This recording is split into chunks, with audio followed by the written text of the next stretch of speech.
Good morning, ladies and gentlemen. My name is Adam Samuel. I'm the co-founder of PUML, or PUML. We've had some people before talking about saving the environment. We are looking at the global obesity epidemic and looking to be part of the solution through health and fitness.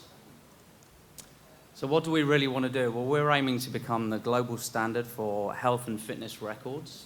And in doing so, we want to help incentivize fitness for rewards, become a data exchange repository and look to monetize that, and to help actually move the needle on the global obesity epidemic. So, as I'm sure you're all aware, the global obesity epidemic is huge. The OECD countries, in the OECD countries, 1 in 2 adults and 1 in 6 children is either overweight or obese. Trending to 2030, in the US, nearly half the population will become obese, it's predicted to be. And in the actual healthcare sector, by the year 2025, obesity is expected to cost the global economy over 1.2 trillion US dollars. So it's a big problem. Also, on the other side, the security and people hacking people's data is a major problem. The FCC has found that of the top 12 health and fitness apps, that 76 different parties were receiving the information from those apps, unbeknownst to the actual users themselves. And then in March this year, Under Armour, who bought MyFitnessPal, that app was hacked and 150 million accounts were taken and looked to be sold on the dark web. So it's a major problem as well. So there's 2 sets of problems from a B2C point of view and from a B2B point of view in the space that we're playing. For B2C, the issue is that corporations and brands ultimately monetize users' data and don't share any of that revenue with the users themselves. The businesses act in a centralized way, so they put the data on, for example, AWS services, which can be hacked fairly straightforwardly, and has been shown through numerous attempts on multiple industries. And then on top of that, billions are spent trying to reduce obesity in different countries with minimal effect. From a B2B point of view, governments effectively are looking to try and take the pressure off healthcare systems. Corporations are looking to get a more efficient and productive workforce. Events are trying to drive more people for participation, and brands are looking to effectively drive more attention to themselves.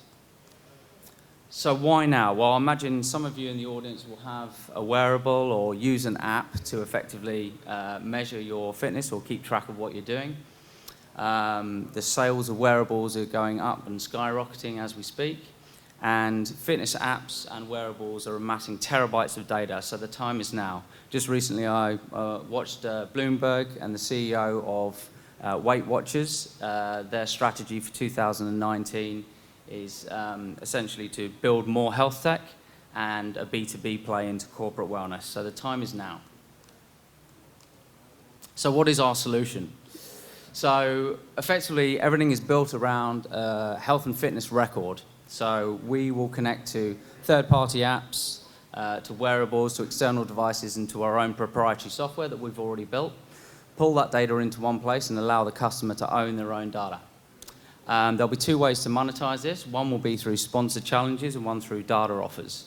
So insurance companies, product development companies, and internet research companies can put a proposition forward to our customer base, who can then opt in to buy to receive tokens on behalf of them buying anonymized data sets.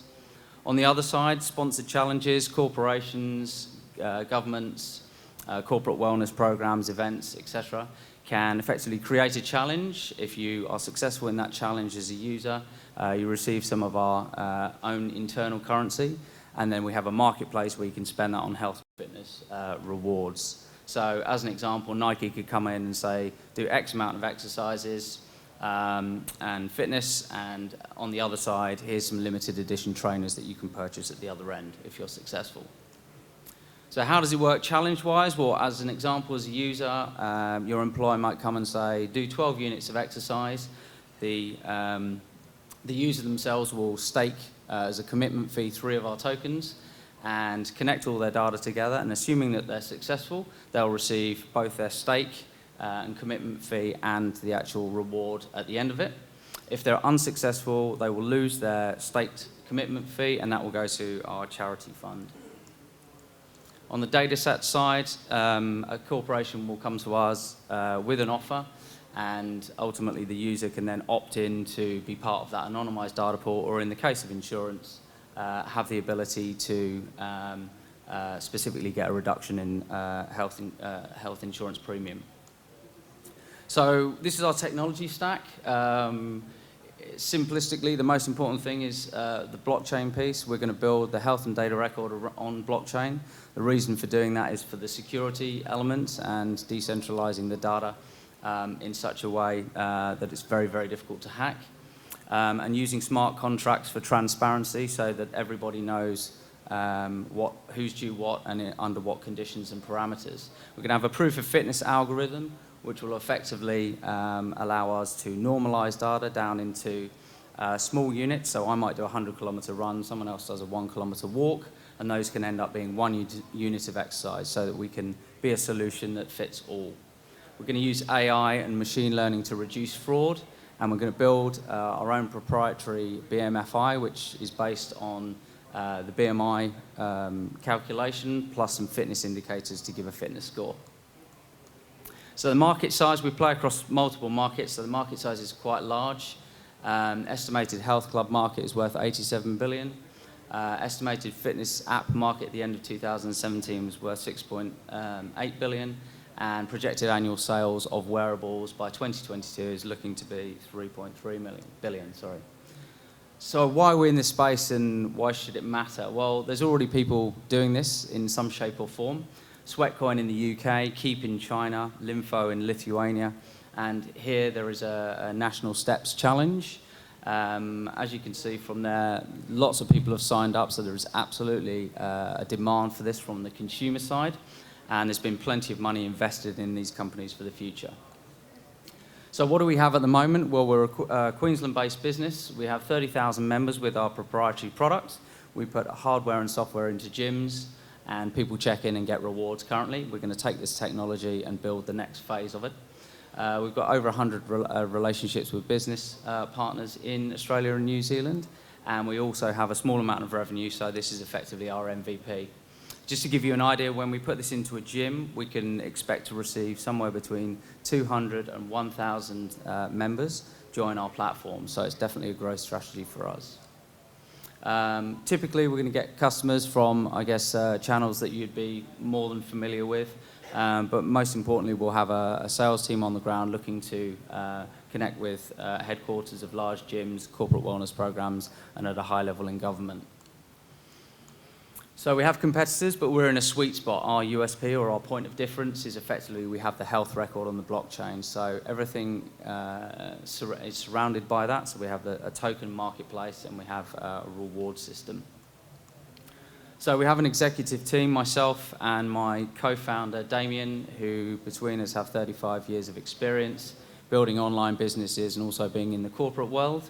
We also have some advisors who are ex-NASA, specialists in AI, and also we have one of the lead developers for the Virgin Velocity Frequent Flyer program who built that, and so we're going to use those expertise in the development of our product. So our revenue model is based on a SaaS product as well as clipping the ticket on transactions. So obviously the majority of revenue in the future will come from corporate wellness programs, government programs that we're involved in, and selling data sets to insurance companies, etc. And we will clip the ticket on transactions that go through our network at both ends. So we have an opportunity. We're open in market right now. We're looking for $600,000 US dollars at a pre-money valuation of 3.2 million, and those will be preferential shares, and we will give some bonus tokens that you can use in our marketplace or potentially cash out in the future. The use of those funds will be to take the technology that we have and build an MVP on the blockchain. grow into Australia and also launch in Singapore. So I'd like to say thank you very much for your time, and if you want to come and speak to me, I'm in booth 10. Thank you.